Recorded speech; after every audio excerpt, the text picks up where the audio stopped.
So here's some, and I hope you can see this green.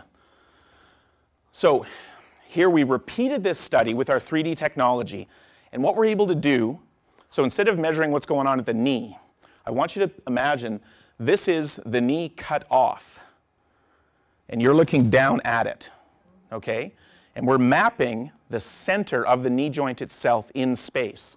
So it flexes and extends, it goes to the side and back towards the middle, and it rotates around as well, so in 3 dimensions. Now what we know is that these control subjects, they can control their knee, okay? Whereas these injured patients, they have patellofemoral pain syndrome, pain underneath their kneecap, the most common running injury.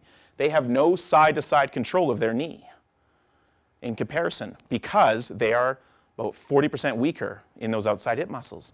But once we get them stronger, here's the pre, they can control that side-to-side motion. And it's very similar to those control subjects. So this is the capabilities of the system that Shauna has, for example, just using this sophisticated technology. So from this, really my take-home message for you is that hip strength is a very key factor from an injury prevention standpoint. Okay, so if I convince you of nothing else, I'll convince you of maybe 2 things. I mentioned a super smart dude named Marcus Pandy, and he says you should do a couple exercises. And I've showed you some other data from our lab, and hopefully I'm credible enough. But it is very important from a prevention standpoint. When you are weak, and in all honesty, if we were to take all of you and do a test in terms of strength, probably about 30% of you would pass the test. Now, how do I know that? Because I've got data on about 3,000 people. And that's usually the case. About 30% of people are kind of past that, you know, life is a bell-shaped curve. So this is a pretty good mix of people. I'm sorry to say some of you are going to be down here, a few of you are going to be up here, and the rest of you are going to be in here. And I know where this cutoff is. This is strong enough, and about 30% of you are going to be here. Okay? So it's very important in terms of core control and controlling the hips themselves. So what Sean is able to do, what we do at the University of Calgary, is we provide you with an index score.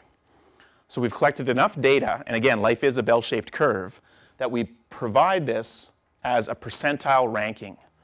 I think intrinsically everybody understands I want to be in the 100th percentile, right? I don't want to be in the 10th. So we provide you with an index score. You can think about this as flexibility in your system. So this person has 64% flexibility to commit a training error. So let's say this person and their identical twin want to go for a run, and their identical twin is only in the 35th percentile. If they decide to commit a training error, in other words, that they don't think, and they just say, oh, it's lovely, let's do a 10K today, not the 3K we planned. This person has 64% flexibility, so maybe they're going to be okay.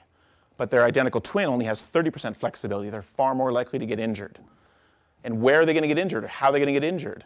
Well, their ankle's doing just fine. Their overall ankle mechanics are fantastic. Their knee's not great. It's in the 56th percentile. Hip's doing a little bit better. And functionally, in terms of their overall stride mechanics, they're doing just fine as well. So if I had to make a prediction, I'd say they're probably going to get injured at their knee or somewhere around there. That's the weak link in the chain. So now you can key in on that and work towards injury prevention. Make that score better, you make that score better. So I'm probably breaking a few confidentiality laws by stating this, but as a really nice example, we had Paula Findlay in at Christmas. Paula's the #1 triathlete in the world. She just won the World Championships in Spain. I'm hoping she's going to be competing in, I think, about 2 weeks in London. She's been training really hard. So she had raging IT band syndrome back in December. And she's such a nice girl. Her score was 74, and she almost started crying. She actually went through kind of all the stages of grief right then and there in front of me. So I came up with a report, and I'm like, hey, Paula, I got some great news for you. Seriously, this is an easy fix. And I show her the numbers, and she's like, yay. And I show her the numbers. And I'm explaining everything just the way I said it right there, and she just, hang on. I'm a 70, like, that's like a B-. I'm like, I know, it's really good though. I said, healthy runners are usually in the 70th percentile. And you are wickedly injured right now. So you're running extremely well, injured. She's like, but that's a B minus. I'm like, I know, but you're like an A student. We're gonna get you there, we're gonna get you there. So usually injured individuals are in the 50th percentile. Healthy individuals are in the 70th percentile. This person's doing just fine. Maybe they've got a problem, something going on at their knee that they can easily work on. People who are on the verge of an injury are around the 50th percentile, somewhere in there. So it kind of gives you a bit of an easy understanding. We moved away from giving anybody numbers. You know, if your foot pronates 4 degrees and yours pronates 7, like who's to say what's 3 degrees difference? But a percentile rank, if I were to say, hey, you're in the 75th and sorry, you're in the 56th, you kind of understand that intrinsically. And then the reports even come out in terms of what's ideal motion, what's excessive, and what's reduced.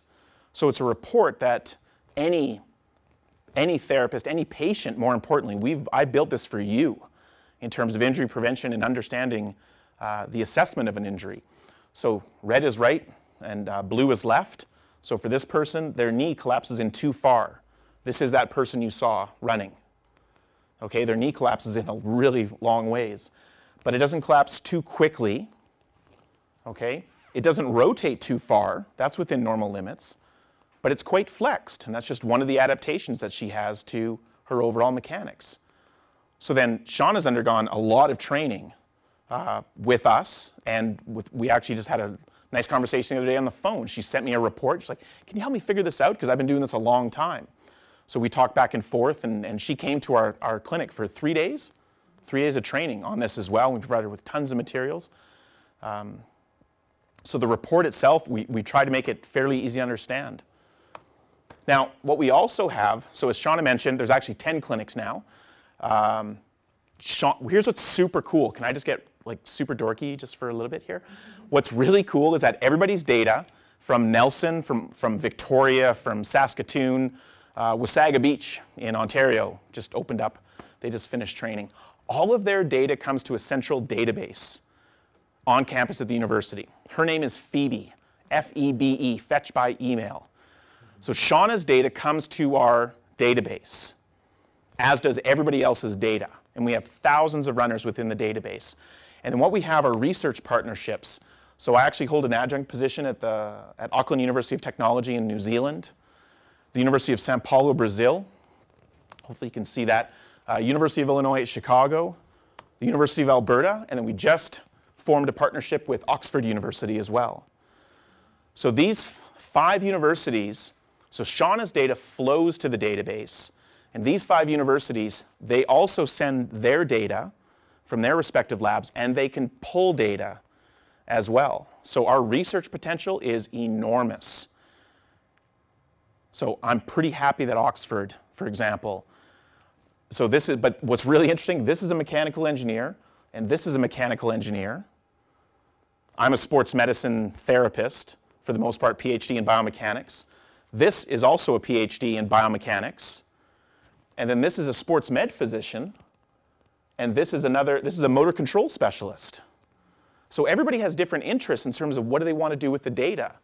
So the potential in terms of us publishing and providing software updates, for example, well ahead of the curve in terms of just getting this out in typical traditional fashion is pretty ridiculous. And then we have about 20 other clinics that we're talking to right now to try to get them on board and get the equipment into their clinics all across Canada and moving down into the US as well. So we're working hard to try to translate this out there.